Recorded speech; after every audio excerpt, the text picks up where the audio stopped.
Ngaleni residents welcomed the health services and blankets provided by the Shinjionji Church in collaboration with Zion Churches. They also appreciated the opportunity for the local community to come together.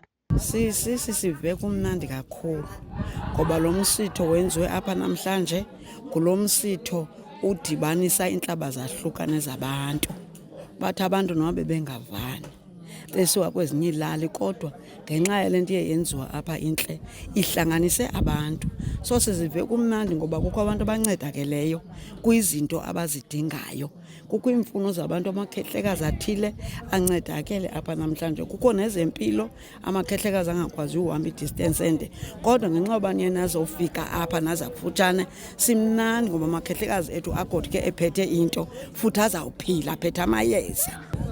Sonwabe kakhulu kwenzeke into ebekhange siyilinde nobuhle obuza busiza ngenhliziyo ekhululekileyo emhlophe ukuba kuncedakale uluntu kwaye sinonqweno oba ingase iqhubeke kanjalo. The Ward 14 councillor in Ngaleni, Nesiwe Mkentane, expressed satisfaction with the turnout of people who came to benefit from services such as eye examinations and blood pressure checks.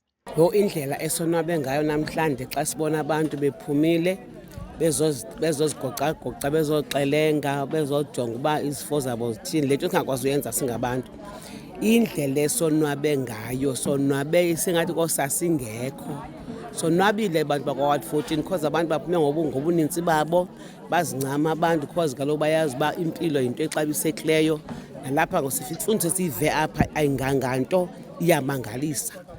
An elder resident, Nomalizo Mafa, from Mncane village, expressed gratitude for the services, noting that she is struggling to find assistance for orphans in her care, which she says they live in a house that is not in a good condition.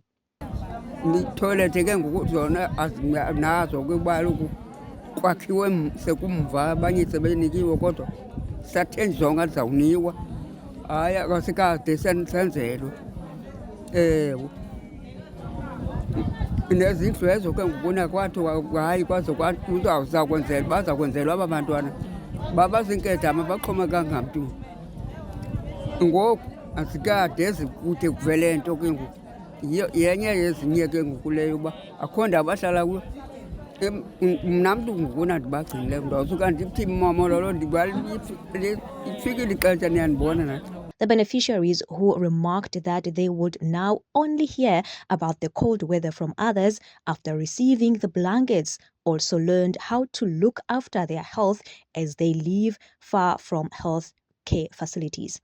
Reporting from MPK TV News, I am Jessica Bobo.